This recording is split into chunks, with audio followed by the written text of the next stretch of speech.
राज्य शासनाच्या महाराष्ट्र इमारत व इतर बांधकाम कामगार कल्याण मंडळाअंतर्गत नोंदणीकृत बांधकाम कामगाराच्या मृत्यूनंतर त्याच्या विधुर पत्नीस किंवा समजा बांधकाम कामगार समजा स्त्री असेल तर त्या स्त्री कामगाराच्या विधुर पतीस दरवर्षी 24,000 रुपये आर्थिक सहाय्य दिले जाते।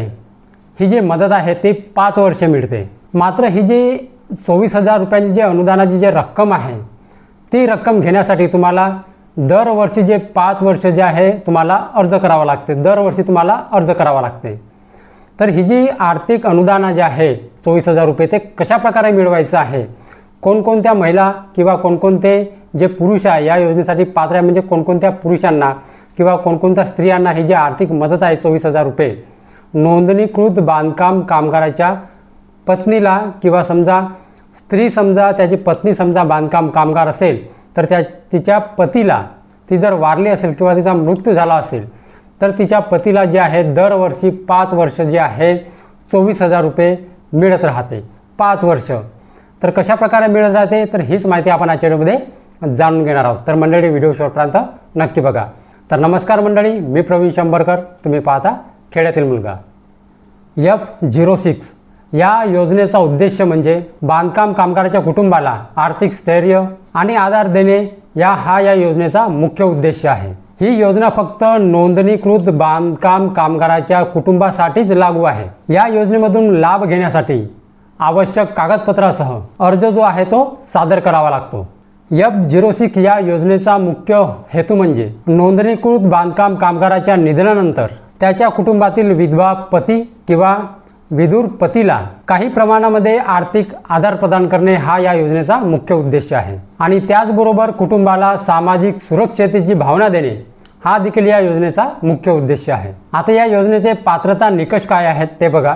अर्जदार जे आहे ती महिला विधवा किंवा जो पती आहे तो विधुर असावा। संबंधित बांधकाम कामगाराचे जे नाव आहे म्हणजे मृत व्यक्तीचे जे नाव आहे ते बांधकाम कामगारामध्ये नोंदणीकृत असावे। त्याच्यानंतर आहे मृत्यू प्रमाणपत्र सादर करणे अनिवार्य आहे। अर्जदाराने कोणत्याही सरकारी योजनेचा या अगोदर लाभ घेतलेला नसावा। हे जे 24,000 रुपयांची जी रक्कम आहे दरवर्षी मिळते, तर ही जी रक्कम मिळवण्यासाठी त्याला दरवर्षी अर्ज करणे आवश्यक आहे। म्हणजे 5 वर्ष मिळते तर त्या 5ही वर्ष त्या पुरुषाला किंवा स्त्रीला म्हणा, त्याच्या पत्नीला म्हणा किंवा तिच्या पतीला म्हणा दरवर्षी 5 वर्ष जे आहे अर्ज करणे आवश्यक असते। जर दरवर्षी अर्ज करेल तेव्हाच ही दरवर्षी जी रक्कम आहे 24,000 रुपये त्याला मिळून जाणार आहे। या योजनेमधून वार्षिक 24,000 रुपये मिळते आणि हे जे 24,000 रुपये आहे एकूण 5 वर्षासाठी लागू आहे। म्हणजे 5 वर्ष तुम्हाला 24, 24, 24, 24, 24 असे 24,000 रुपये दरवर्षी तुम्हाला 5 वर्ष मिळत राहणार आहे। या योजनेची ही जी रक्कम आहे 24,000 रुपये हा जो लाभ आहे थेट DBTद्वारे तुमच्या बँक खात्यामध्ये जमा केला जातो। आता या योजनेसाठी नेमका अर्ज कशा प्रकारे करायचा आहे, अर्ज कसा करावा तर बघा, तुम्हाला सर्वप्रथम बांधकाम कामगाराच्या अधिकृत पोर्टलवरती जाऊन तुम्हाला फॉर्म डाउनलोड करावा लागणार आहे। फॉर्ममध्ये जे आवश्यक माहिती आहे ती तुम्हाला भरायची आहे आणि खाली तुम्हाला सही करायची आहे म्हणजे स्वाक्षरी करायची आहे। आवश्यक कागदपत्रासह तुम्हाला तो जो अर्ज आहे तुम्हाला बांधकाम कामगाराच्या कल्याणकारी मंडळाच्या ऑफिसमध्ये म्हणजे कार्यालयामध्ये तुम्हाला जमा करायचा आहे।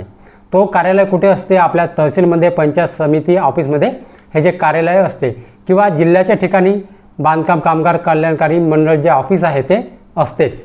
जरी तुम्हाला तहसीलमध्ये नाही मिळालं तर जिल्हा लेवलमध्ये म्हणजे तुमच्या जिल्ह्यामध्ये हे जे समाज कल्याण जे ऑफिस आहे, समाज कल्याणच्या अंदर काही विभाग आहेत त्या विभागामध्ये हे जे बांधकाम कामगार जे विभाग स्पेशल राहते ते तुम्हाला जिल्ह्यामध्ये मिळून जाणार आहे, समजा तहसीलच्या लेवलमध्ये नाही मिळालं तर। आता या योजनेसाठी कोणकोणते आवश्यक डॉक्युमेंट्स आहे म्हणजे कोणकोणते कागदपत्रे लागणार आहेत ते बघा।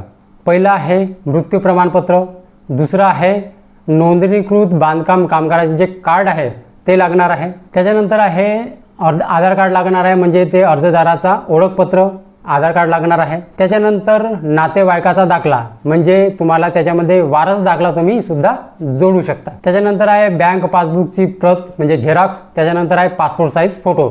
इतके डॉक्युमेंट्स तुम्हाला या योजनेसाठी लागणार आहेत। प्राप्त अर्जाची छाननी झाल्यानंतर आणि पात्रता निश्चित झाल्यावर लाभार्थ्याच्या बँक खात्यामध्ये जे अनुदानाची जे रक्कम आहे ते जमा केली जाते।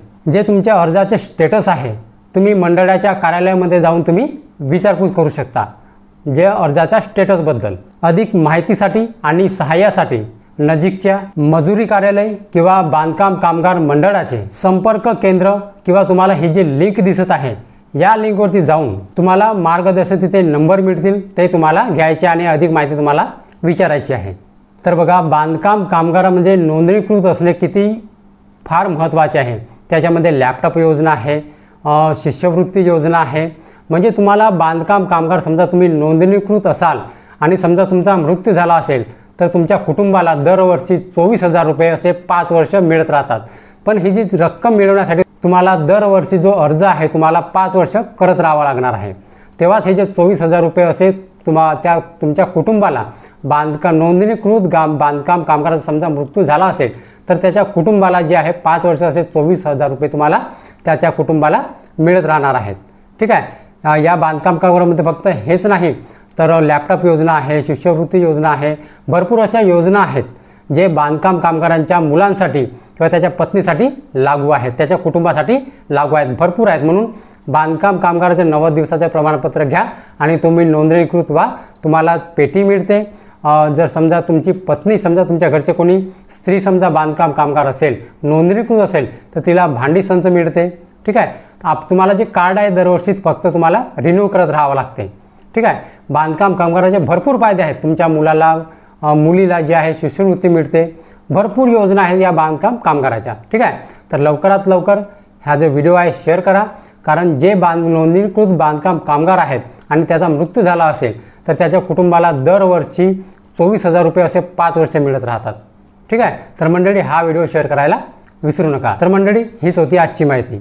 तर मंडळी, माहिती जर समजली असेल आणि जर व्हिडिओ आवडला असेल तर व्हिडिओला एक लाईक करून माझ्या चॅनलला सबस्क्राईब करायला विसरू नका।